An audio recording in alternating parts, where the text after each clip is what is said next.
Laidoje papasakosime apie šiandien puikiais paplūdimiais garsėjančios Smiltynės istoriją. Oi, labai švarus smėlis. Smiltynė lyg tai nieko gero. Nieko gero nėra? Smiltynė. Susipažinsime su jauna, talentinga, modernaus šokio atstovė choreografė Agnija Šeiko. Laidą Kultūra Plius žiūrėkite netrukus.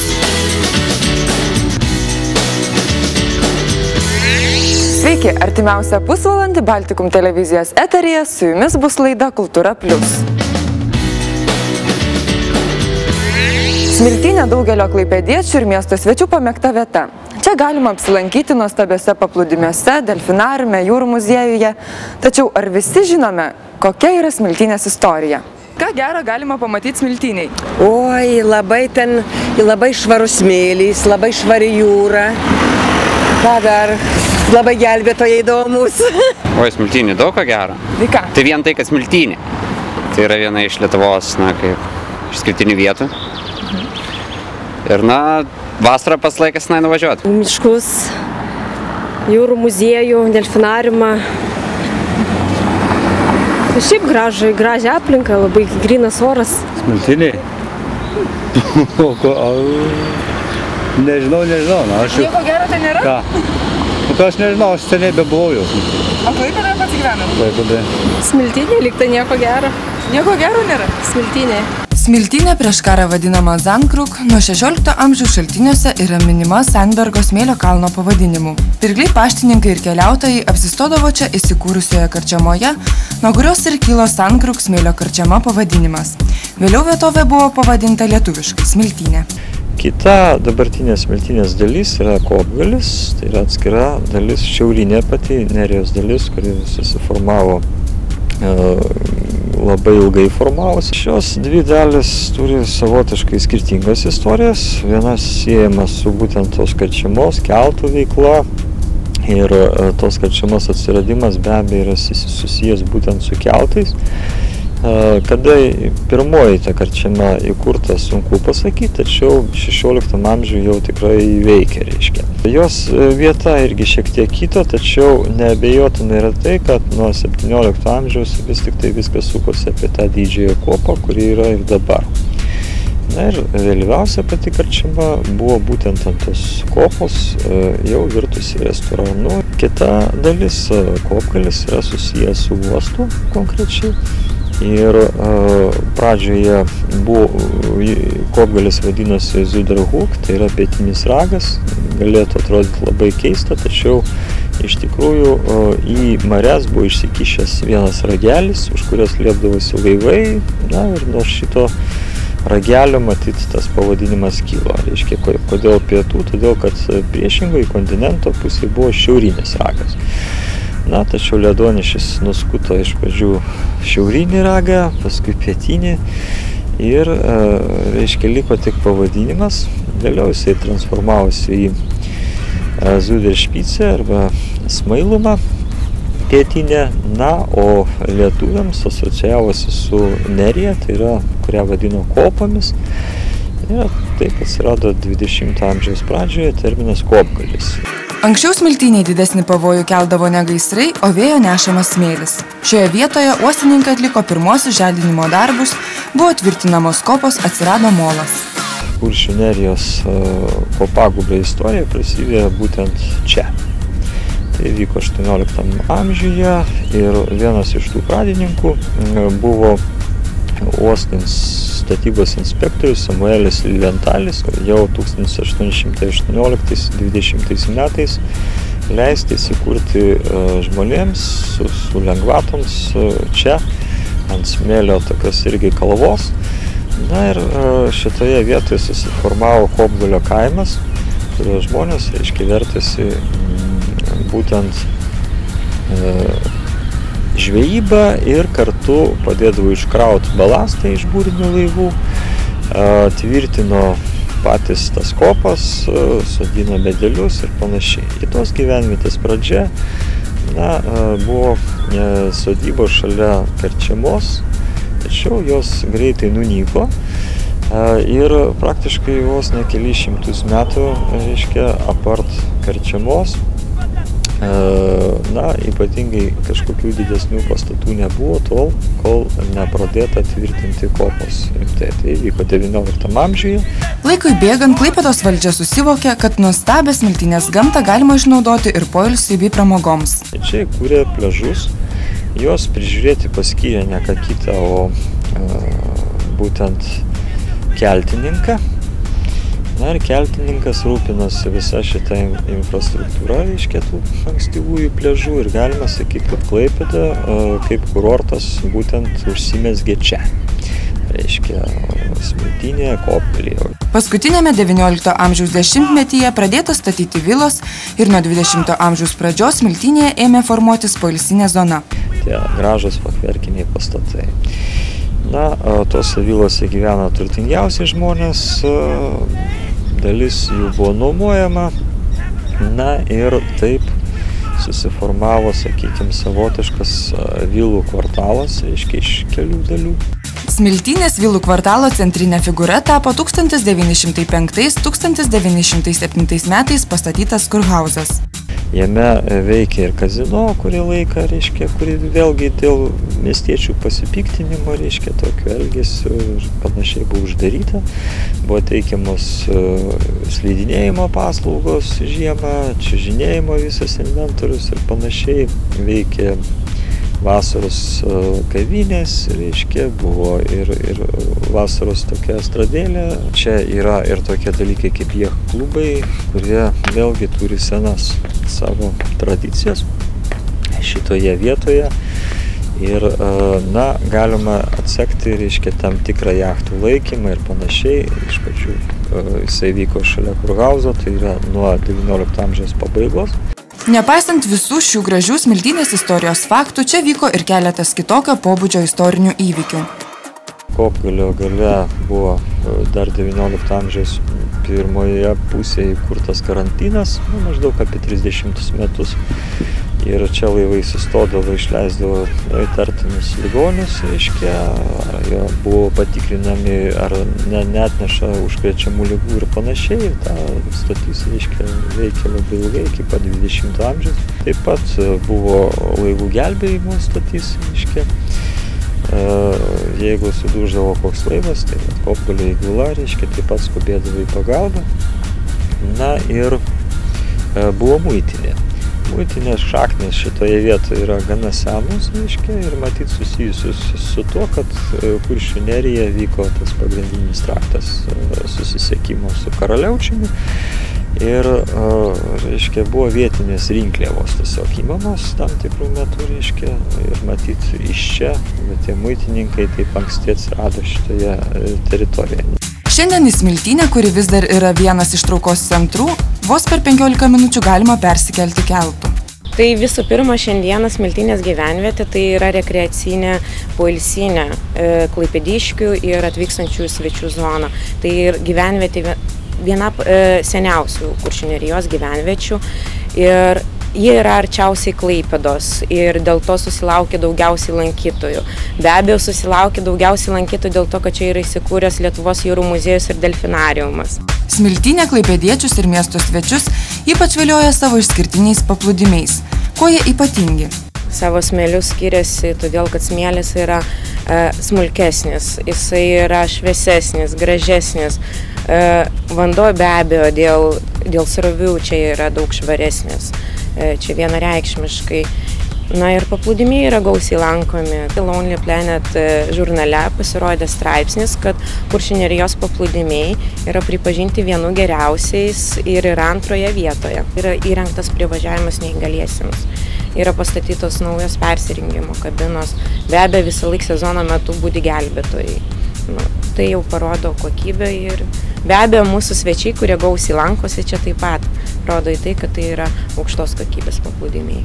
Tai jog ši vieta gausiai lankoma žmonių ne tik džiugina, bet ir sukelia nemažai problemų, kartais net labai skaudžių tiek gyventojams, tiek gamtai. Visa istorija neringos gaisrais rašyta, ypač anas galas, ten nuo Klaipėdos pradedant, kur labiau lankoma, ten vien ištisai gaisrų dėmesį. Jeigu taip iš viršaus pažiūrėtume, tai dar matosi tiek tos apželdintos gaisravietės. Tačiau, kad ir kokia skaudi Smiltynės istorija bebūtų, šiandien jie vis dar vilioja tiek klaipėdiečius, tiek atvykstančius savo grožiu. Jie išlieka traukos vieta. Bet kuris atplaukęs į mūsų miestą pastebi būtent tą žalią juostą. Ir tai yra išskirtinis bruožas, nes praktiškai plaukiant į daugelį kitų uostamiesčių, tu pamatai kažkokias pramoninės zonas, konteinerių terminalus ir panašius dalykus. Atplaukęs čia, tu pamatai būtent tą žalią juostą šalia. Ir tai iš tikrųjų žavi žymiai daugiau nei kartais kai kurie statiniai kitoje pusėje.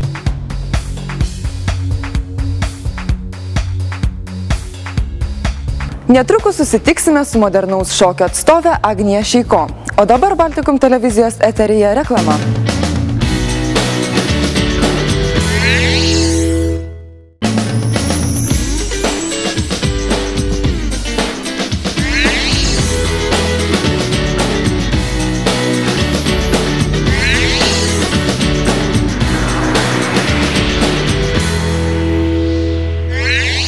Šiandien laidoje kviečiame susitikti su modernaus šokio atstove, festivalio platformą organizatorė Klaipėdos universiteto dėstytoja Agnija Šeiko.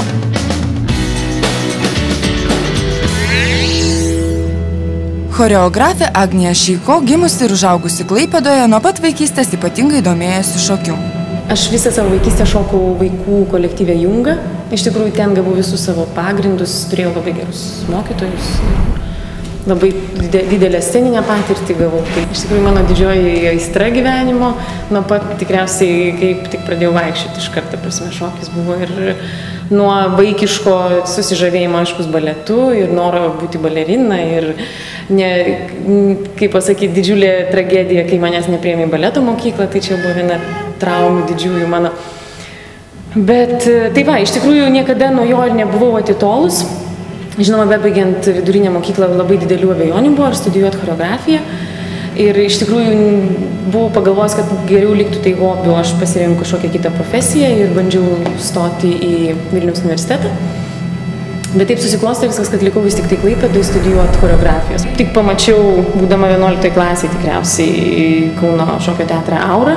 Tai buvo irgi meilė iš pirmo žvilgsnio, supratau, kad tai yra tas judesys, kuris, ta prasme, man patiktų ir, sakykime, tada jau netgi jau nuėjo į šalį ir baletas, kad iš tikrųjų supratau, kad tai yra laisvė judesio ir kūno raiškos. Aš dar kaip jaunas specialistas atėjau dirbti tuometinės pionierių namai, dabar jaunimo centro vaikų šokio kolektyvą Junga. Ir tada maža mergaitė Agnė jau šoko tame kolektyve. Tai mes ten daugel metų kartu buvome, koncertavome. Vėliau gyvenimas taip susiklostė, kad jį išėjo, man atrodo, šokti į Žilvino ansamblį. O aš jau dirbdamas čia katedroje, 96 atrodo gavau kaip pasiūlymą rinkti savo pirmą kursą. Ir labai nustebau, kai nuėjęs apačioje pamačiau Agnės pavardę, kad jinai įstos į mano kursą. Ir va toliau nuo 96 metų, 5 metus jinai mokėsi pas mane, aš dėsčiau tokias pagrindinės disciplinas. Tai šokio kompozicija, šokio studija, lietuvių tautinį šokį. Va ir pirmas kūrybinis darbas, kaip tik buvo, kaip ir šiandien pamenu jos pirmam kurse, toks šokio etiudas, mergaitė su šiaudiniu paukšteliu. Mergaitė laikė rankoje šiaudinį paukštelį ir vaizdavo šokio judesys, kaip tas paukštis atgyja ir pakyla į savo skrydį. Ir simboliškai, kad dabar Agnė pati virto tą gražiąją šokio gulbę, kuri įsiveržė labai veržliai į Lietuvos šokio padankę. Likusi gyventi ir kurti uostamiestyje, Agnija nusprendė studijuoti choreografiją Klaipėdos universitete.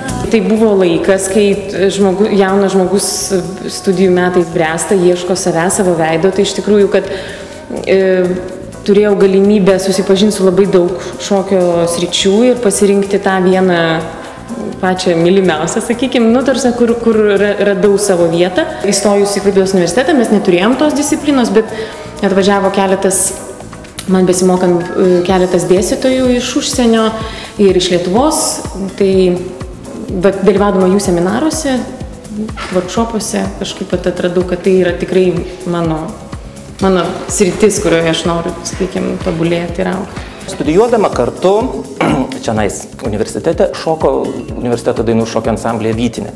Tai 5 metus prašoko ten, pritrūko vaikino, atsivedė netgi savo vyrą, prišnekino šokti ir Vytinėje gynėsi diplominį darbą. Tai buvo stropi, pareiginga, labai pažangiai įvairiuose stiliuose. Ji buvo stipri ir klasikinio, ir tautinio, ir modernaus, ir šiuolaikinio, charakterinio šokio stiliuose. Ir tiesiog pasirinko magistrantūros studijas Roterdamo šokio akademijoje. Pabaigusi bakalauro, o vėliau ir magistro studijas Klaipėdos universitete, jaunoji choreografė suprato, kad noras studijuoti toliau neišblėso. Specialiai to neieškojau. Tikriausiai matyt, ko tu labai nori, pritrauki prie savęs. Ir aš buvau Lenkijoje, vienam seminare 2 savaitės ir pas vieną dėstytoją ėmiau šokio kompozicijos paskaitas ir jinai po to prie manęs tiesiog priėjo, sako, ar tu nenorėtum atvažiuoti mokytis. Ir man toks aiškus, tada aš priėmiau labai kaip kažkokį, vis tiek įvertinimą, pastebėjimą, ir taip kažkaip ir atidėjau tą mintį, kad važiuot. O paskui vis tik tai grįžau ir ten tik tai greit sutvarkiau dokumentus ir išvažiavau stojamuosius. Sekėsi gerai iš tikrųjų, nes didelis konkursas buvo ir aš tiesiog irgi važiavau be didelio tokio, kaip pasakyti, tai nebuvo gyvybės ir mirties klausimas, ar aš įstosiu ar ne. Tai aš taip, ta prasme, tikriausiai va, tas toks, kaip pasakyti, šiek tiek atsipalaidavimas davė tokio, kaip pasakyti, laisviau matyti, reiškiu savo mintis, nes nereikėjo ir kūrybinį darbą pristatyti vietoj, pastatyti. Tai iš tikrųjų nebuvo tokios didelės įtampos, man buvo tiesiog labai įdomu pasižiūrėti pačią mokyklą. Dar tuomet, kai Agnija baigė bakalauro studijas, ji buvo pakviesta dėstyti Klaipėdos universitete, nes čia nebuvo modernaus šokio specialisto. Aš kadangi jau buvau labai pavažinėjus po įvairius seminarus ir tos medžiagos kaip ir galėjau, pradedant į tokį kursą galėjau jau ir vesti. Tai va aš kelias paskaitas turėjau, kurias beje kelias turiu ir dabar. Čia pasiskundžiu per televiziją. Ieškanti, nestovinti vietoje ir deganti.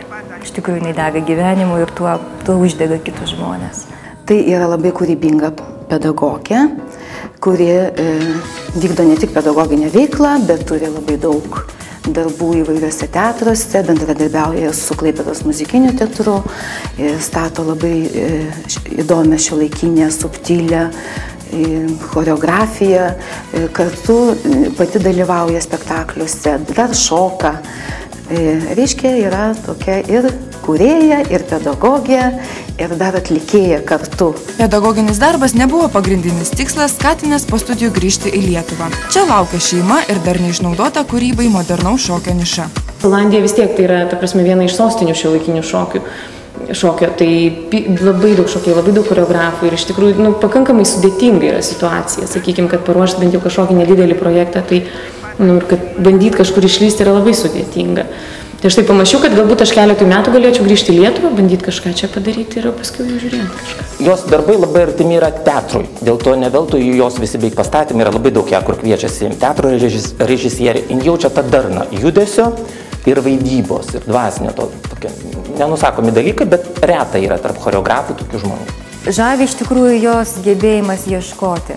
Ji labai veržili, energinga, nuolat besidominti ir viskuo meno srityje, besikeičianti, vis kitokia ir pati savo yra reikli. Ir iš tikrųjų žavi jos tas nuolatinė kaita. Tiek kūryboje, apskritai, gyvenime jinai vis ima ir skleidžia iš savęs tokią energiją. Minties koncepcijos dalykai yra labai svarbus jos kūryboje ir tai, tiesiog galima vadinti, tai yra teatrališka choreografija. Choreografė šiuo metu kuria šokių studijoje, kurioje lankosi ir patys mažiausi, ir jos kolegos šokėjai, kurie ruošia profesionalius pastatymus. Kartu su menininkų grupe Žuvies akis organizuoja festivalį Platforma. Šita festivalio idėja gimė menininkų grupiai Žuvies akis, kuri buvo jau susikūrus iš tikrųjų, kai aš buvau išvažiavus, jie susikūrė ir tai buvo daugiau dailininkai, dizaineriai ir aš prisijungiau iš šokio srities jau grįžusi. Kodėl mes Klaipėdoje negalėtume turėti šiuolaikinio šokio festivalio, nes turim labai specifinės erdves, kur niekas daugiau Lietuvoje jų neturi ir kodėlgi neišnaudojus to ir pristatyti meną ir pratinti klaipėdiečius, sakykime, prie šiuolaikinio meno. Šiuolaikinio šokio, tarptautiniuose šokio festivaliuose, tai Šermukšnis Klaipėdoje, tai Platforma, tai Naujasis Baltijos šokis ir toliau jungia dar, sakykime, ir prie mūsų studentų, kai kurių pasikviečia iš muzikinio teatro, štai solistė Beata Mulytė Kulikauskienė. Agnija džiaugiasi savo veikla, todėl nekeista, kad ir jos laisvalaikis glaudžiai susijęs su šokiu, kūryba, menu. Kas mane iš tikrųjų labai žavi, bet mano veikloje, sakykime, kad aš niekada negaliu nusiraminti ir sakyti, nes tai nėra tradicinis menas, kurį aš, ta prasme, turiu puoselėti ir, ta prasme, išlaikyti tas tradicijas, o kiekvieną kartą tu turi vis ieškoti, bandyti kažkokių naujų dalykų, galbūt vėl savo sukurtus dalykus vėl galbūt griauti arba atrasti naujai ir kažkokias naujas idėjas, arba net ne naujas, iš tikrųjų gal senas idėjas permąstyti naujai kažkaip pasižiūrėti. Agnijos šeima taip pat glaudžiai susijusi su šokiu bei jos veikla. O mano vyras tai net yra šokęs mano pirmuosiuose pastatymuose, paskui jau po kurio laiko sakė, žinai, sakė, viskas jau nebe. Bet mes labai daug kartų šokė ir studijų laikais jis mums padėdavo labai ir istorinio šokio kolektyvę Saltandų, ir universiteto ansamblį Vytiniai šokom, tai taip, kad šokis labai, kaip pasakyti, apima mūsų gyvenimą. Iš tikrųjų labai, ta prasme, labai daug, jo daug yra. Choreografija savo ateities neplanuoja. Profesiniais rytyje aš noriu, ta prasme, kurti, aš noriu daryti spektaklius, statyti kuo daugiau ir sakykime, kad studijai tų žmonių daugiau būtų. Bet aš niekada netmetu galimybėm kažkokiam gyvenimo staigmenom ir pasikeitimam ir pakankamai aš galiu greitai pakeisti. Ir jeigu atsirastų kažkokia galimybė, susikraunu ir išvažiuoju. Yra nuolat besikeičianti, ieškanti, nestovinti vietoje ir deganti. Iš tikrųjų, jinai dega gyvenimu ir tuo uždega kitus žmonės.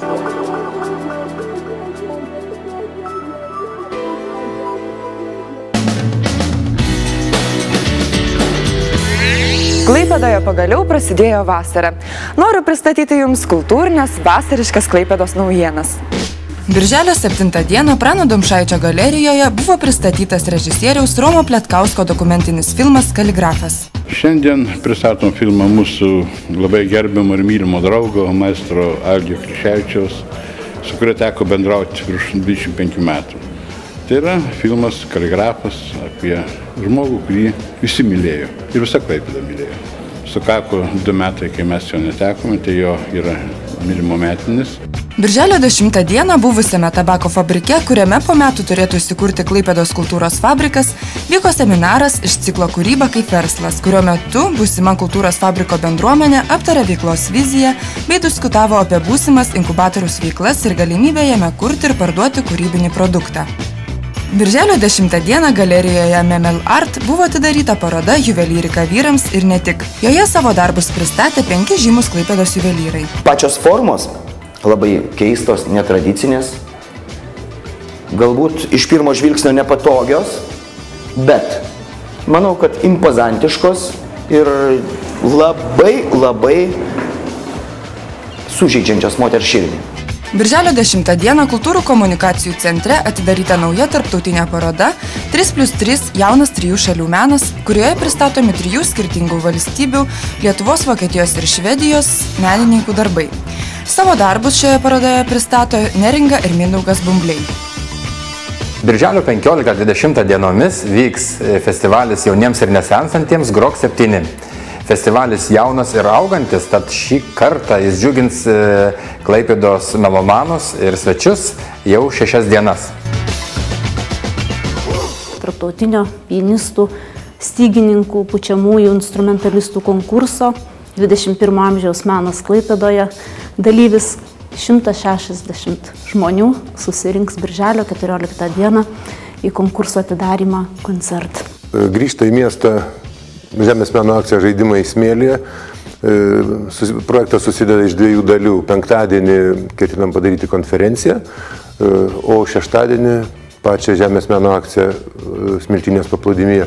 Konferencija bus, sakykime, gal labiau skirta menininkam, o renginys pliaže menininkam ir visiems kitiem norintiem. Noriu akcentuoti vieną naują dalyką, bus vaikų smėlis. Šiandien papasakojame apie Smėlio kalno istoriją. Noriu Jums užduoti konkurso klausimą susijusi su šia tema. Kuršių Nerijos dalis Smiltynė pradėta vadinti visai neseniai, kaip prieš tai buvo vadinama ši vietovė. Kitą sekmadienį burtų keliu išrinksime vieną laimingąjį. Jam padovanosime kvietimą 2 asmenims apsilankyti Klaipėdos koncertų salės renginyje. Praėjusioje laidoje uždavėme jums klausimą, kuo dar vertėsi senieji Kuršių Nerijos gyventojai. Teisingai šį klausimą atsakė mūsų laidos žiūrovė Laima Ričkutė. Tai Laima, iš kur sužinojai atsakymą? Žiūrėjau jūsų laidą. Smagu. Ir koks yra teisingas atsakymas? Žvejyba, gintaro rinkimas, kopų tvirtinimas ir turbūt daugiau buvo. Šaunuolė Laima, sveikinam tave ir norim padovanoti kvietimą 2 asmenims apsilankyti Klaipėdos koncertų salės renginyje Kryžkelė. Sveikinam. Dėkoju. Iki. Šios laidos nugalėtoja tapo Rūta Barakauskaitė. Sveikiname.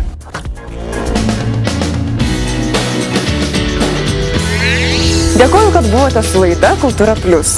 Susitiksime jau kitą sekmadienį Baltikum televizijos eteryje. Su jumis buvo laida Kultūra Plius.